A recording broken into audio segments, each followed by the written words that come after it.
एक छोटे से गांव में सुनील और उसकी बहन राधा अपने मंगल चाचा के घर गर्मियों की छुट्टियां बिताने आए थे। शहर की भागदौड़ से दूर गांव की हरी भरी शांति उन्हें अपनी ओर खींच रही थी।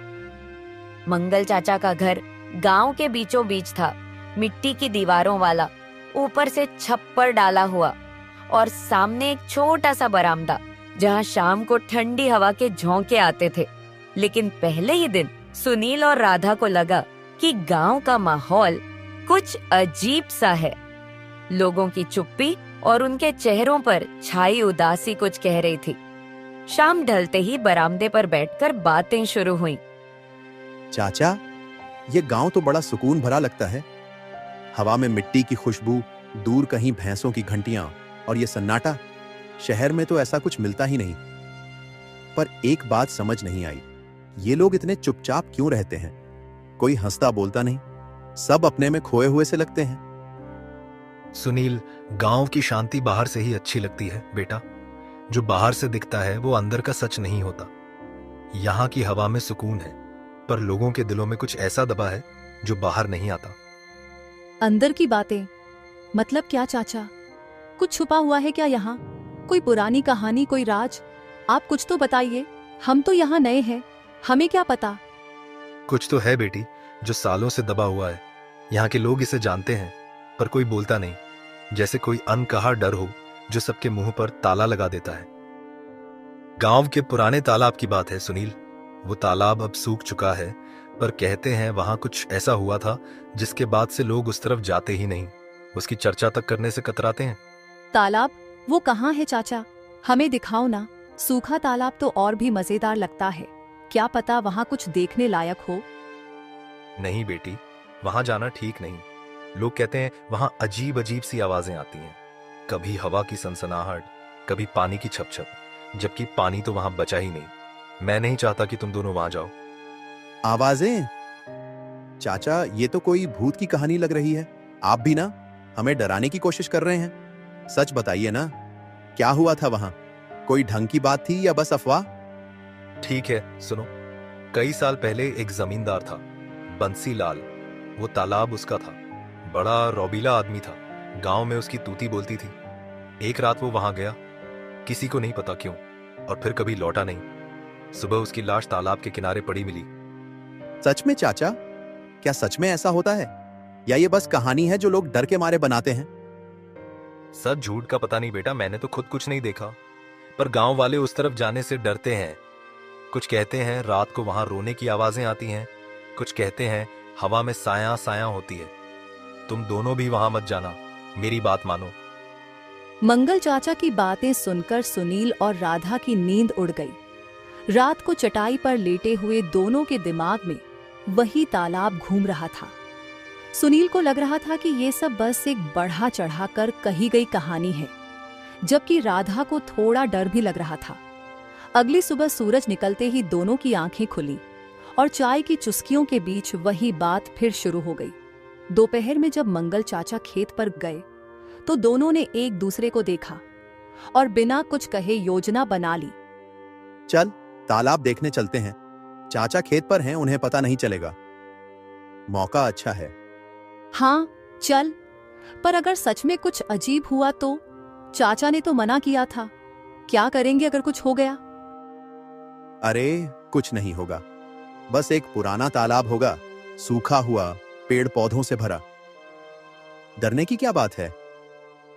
चल कमला को भी बुलाते हैं, वो गांव की है, उसे रास्ता पता होगा। कमला पास ही के घर में रहती थी। वो सुनील और राधा से उम्र में थोड़ी छोटी थी, पर गांव की गलियों और रहस्यों की उसे अच्छी खबर थी। सुनील ने उसे आवाज लगाई और वो अपनी माँ से इजाजत लेकर झट से तैयार हो गई। तीनों गांव के बाहर की ओर चल पड़े। रास्ते में खेतों की मेड़ों पर चलते हुए दूर दूर तक फैली हरियाली को देखते हुए वो उस तालाब के करीब पहुँचे जिसके बारे में मंगल चाचा ने बताया था। हवा में हल्की सी ठंडक थी। बस यहीं से तालाब शुरू होता है। देखो वो सामने, वो सूखी जमीन वही है। आगे जाने की हिम्मत किसी में नहीं होती। ये तो सूखा हुआ लगता है, पानी कहाँ है? चाचा ने तो कहा था तालाब है, पर ये तो बस मिट्टी और कंकड़ ही दिख रहे हैं। कई सालों से सूखा है राधा, पर लोग कहते हैं रात को यहाँ पानी की छप छप सुनाई देती है। मेरी दादी कहती थी कि ये जगह ठीक नहीं है। छप छप? शायद कोई मछली कूद रही होगी, या फिर कोई मेंढक। सूखे तालाब में मछली? हाँ हाँ, मजेदार बात है। मजाक मत करो सुनील। मेरे दादाजी ने बताया था कि बंसीलाल की मौत के बाद से ये तालाब ऐसा हो गया। पहले यहाँ पानी भरा रहता था, मछलियाँ तैरती थीं, पर अब सब खत्म हो गया। बंसीलाल की मौत कैसे हुई थी कमला? चाचा ने तो बस इतना कहा कि वो लौटा नहीं। कुछ और पता है तुम्हें? किसी को ठीक से पता नहीं, बस इतना पता है कि वो रात को यहाँ आए थे अकेले। सुबह उनकी लाश तालाब के किनारे मिली थी। कुछ कहते हैं वो डूब गए, कुछ कहते हैं किसी ने उन्हें मार दिया, पर सच कोई नहीं जानता। लाश? फिर तो कोई हादसा हुआ होगा। शायद गिर गए हों या नशे में कुछ हो गया हो। आत्मा वात्मा की बातें तो लोग डराने के लिए बनाते हैं। मुझे तो ये सब बकवास लगता है। पर अगर सच में कुछ हुआ तो सुनील, देखो ये जगह कितनी सन्नाटे वाली है। हवा भी अजीब सी चल रही है, कुछ ठीक नहीं लग रहा। हाँ, और यहाँ पेड़ों की छाया भी अजीब सी लगती है, जैसे कोई हमें देख रहा हो। चलो वापस चले, मुझे डर लग रहा है। अरे अभी तो आए हैं, थोड़ा और देखते हैं। डरने की क्या बात है, दिन का उजाला है, कुछ नहीं होगा। तीनों तालाब के किनारे तक गए। वहाँ पुराने सूखे पेड़ों की जड़ें जमीन से बाहर निकली हुई थीं, जैसे किसी ने उन्हें जबरन उखाड़ दिया हो। एक टूटी हुई नाव का ढांचा भी पड़ा था, जिसके लकड़ियां सड़ चुकी थीं और उस पर मकड़ियों के जाले लटक रहे थे। हवा में हल्की सी सनसनाहट हुई, जैसे कोई फुसफुसा रहा हो। राधा और कमला थोड़ा पीछे हट गए, पर सुनील आगे बढ़ता रहा। सुनील, ये आवाज क्या थी? मुझे सच में डर लग रहा है। हवा होगी राधा, डर मत। देख, यहाँ कुछ भी तो नहीं है, बस पेड़, मिट्टी और वो टूटी नाव। तुम दोनों इतना क्यों घबरा रही हो? नहीं सुनील, ये हवा की आवाज नहीं थी। मुझे कुछ ठीक नहीं लग रहा, जैसे कोई यहाँ है जो हमें देख रहा है। ठीक है, चलो थोड़ा और आगे चलकर देखते हैं। वो देखो, वहां कुछ पत्थर पड़े हैं, शायद कुछ पुराना सामान हो। सुनील, सच में वापस चले। मुझे डर लग रहा है, ये जगह अच्छी नहीं है। हाँ, यहाँ कुछ गलत सा है। चलो ना सुनील। तभी अचानक एक जोरदार आवाज आई, जैसे कोई भारी चीज जमीन पर गिरी हो। धम्म की आवाज से तीनों चौंक गए और पीछे मुड़े। वहां कुछ नहीं था, न कोई पत्थर, न कोई जानवर, बस खाली सूखी जमीन। हवा अब तेज हो गई थी और पेड़ों की टहनियां जोर जोर से हिलने लगी। राधा की सांसें तेज हो गई, कमला ने अपनी आंखें बंद कर ली और सुनील भी थोड़ा घबरा गया। ये क्या था? कोई पत्थर गिरा क्या, या कोई जानवर था? मैंने कहा था ना, यहाँ कुछ ठीक नहीं है। चलो भागते हैं, ये जगह शापित है। हाँ सुनील, अब मजाक नहीं, चल यहाँ से निकलते हैं। तीनों तेजी से भागे। उनके कदमों की धूल उड़ती हुई हवा में मिल रही थी। गांव की सीमा तक पहुंचते पहुंचते उनकी सांसें फूल गईं। मंगल चाचा के घर पहुंचकर वो बरामदे पर बैठ गए। वहां मंगल चाचा और हरिया, जो गांव का एक बुजुर्ग था, हुक्का पीते हुए बातें कर रहे थे। बच्चों के पीले चेहरों को देखकर दोनों चौंक गए। कहाँ गए थे तुम तीनों? चेहरा पीला क्यों पड़ा है? क्या हुआ है? चाचा, हम तालाब देखने गए थे, आपकी बात नहीं मानी, माफ कर दीजिए। तालाब? मैंने मना किया था ना, तुम्हें अक्ल नहीं है क्या? चाचा, वहां सच में कुछ अजीब सा था। एक जोर की आवाज आई, जैसे कुछ गिरा हो, और हवा बहुत तेज हो गई। डर गए ना? मैंने कहा था मंगल, ये बच्चे मानेंगे नहीं। जवान खून है, रहस्य देखने की चाहत जो ठहरी। हरिया चाचा, आप तो जानते हैं वहां क्या है। हमें सच बताइए ना, हम सच में डर गए हैं। ठीक है, सुनो। बंसीलाल की मौत कोई रहस्य नहीं थी, वो शराब का आदी था। एक रात नशे में तालाब में गिर गया और डूब गया, पर गांव वालों ने इसे भूत की कहानी बना दिया ताकि कोई वहां न जाए। डर का फायदा उठाया, बस। मतलब सब झूठ था, कोई आत्मा नहीं, कोई भूत नहीं। हाँ, पर उस तालाब में एक सच छुपा है। वहां पुराने जमाने का एक खजाना दबा हुआ है। बंसीलाल उसे ढूंढने गया था, पर नशे में अपनी जान गंवा बैठा। खजाना? सच में? सोने चांदी का खजाना? हाँ, पर वो खजाना कोई नहीं निकाल सका। लोग कहते हैं जो उसे छूने की कोशिश करता है वो वापस नहीं आता। हरिया, तुम बच्चों को उकसाओ मत। तो वो आवाजें जो हमने सुनी वो क्या थीं? शायद हवा थी या शायद कुछ और, पर डरने की जरूरत नहीं। तुम लोग जवान हो, हिम्मत रखो। अगली सुबह तीनों की नींद देर से खुली।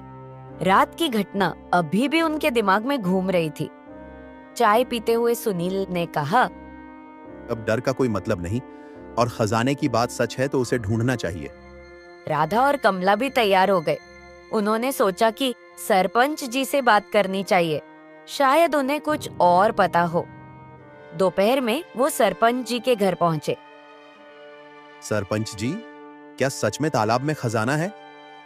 हरिया चाचा ने बताया कि वहां कुछ दबा हुआ है। बेटा, ये बात पुरानी है। मेरे दादाजी कहते थे कि वहां कुछ दबा हुआ है, शायद सोने के सिक्के, शायद गहने, पर कोई उसे ढूंढने की हिम्मत नहीं करता। तो हम ढूंढ सकते हैं ना? अगर भूत प्रेत की बात झूठी है तो डरने की क्या बात? हिम्मत है तो कोशिश करो, पर गांव वालों को डर लगता है। वो कहते हैं कि खजाना शापित है। पर अगर सच में कुछ हुआ तो सुनील, हम कल ही तो वहां गए थे, और वो जो कुछ हुआ, वो सनसनाहट, वो जोर की आवाज मेरे मन से अभी तक नहीं गया। मेरी नींद में भी वो तालाब घूम रहा था। क्या पता वहां सच में कुछ अजीब हो। मैं तो कहती हूँ, सोच लो एक बार।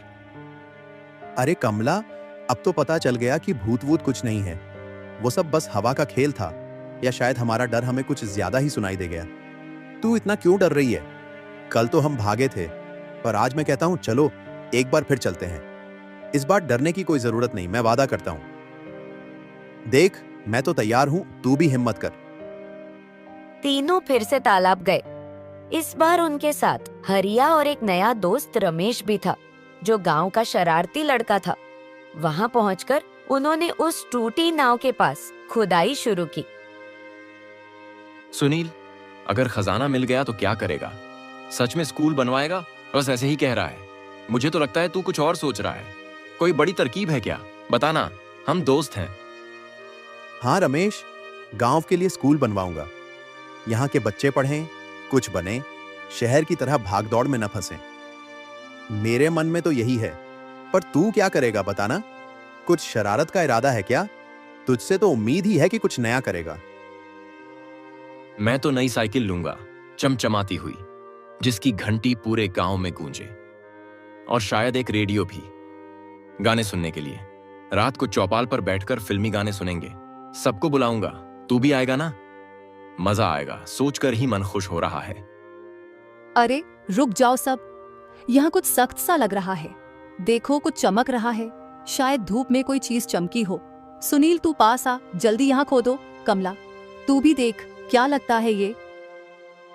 सच में राधा, कोई पुराना बक्सा है शायद। देखो तो, ये लोहे जैसा लग रहा है। जल्दी और खोदो, पता नहीं क्या निकले। हरिया चाचा, आप भी आइए, ये तो कुछ बड़ा लग रहा है। मेरे तो हाथ कांप रहे हैं उत्साह से। अरे, ये तो वही लोहे का बक्सा है जो मेरे दादाजी ने बताया था। वो कहते थे कि तालाब के नीचे कुछ छुपा है। तुम बच्चों ने कमाल कर दिया, सच में हिम्मत दिखाई। मैं तो सोच भी नहीं सकता था कि तुम इतना आगे बढ़ जाओगे। मेरे दादाजी होते तो तुम्हें गले लगा लेते। थोड़ी और मेहनत के बाद उन्होंने एक पुराना लोहे का बक्सा निकाला। उसे खोलते ही उसमें सोने के सिक्के और कुछ पुराने गहने चमक उठे। गांव में ये खबर आग की तरह फैल गई। लोग दौड़ते हुए आए और सरपंच जी भी मौके पर पहुंच गए। तुम बच्चों ने कमाल कर दिया। ये खजाना गांव की भलाई के लिए इस्तेमाल होगा। मैंने कभी सोचा नहीं था कि ये पुरानी कहानी सच निकलेगी। तुम सबकी हिम्मत को सलाम है। सुनील, राधा, कमला, रमेश, तुम चारों ने गांव का नाम रोशन कर दिया।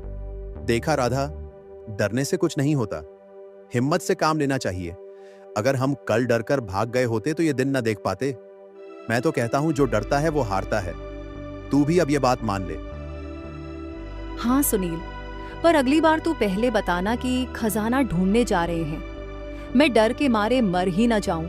कल तो मेरी सांस अटक गई थी। आज भी जब खुदाई शुरू की तो थोड़ा डर लग रहा था, पर अब मजा आ रहा है। Yeah!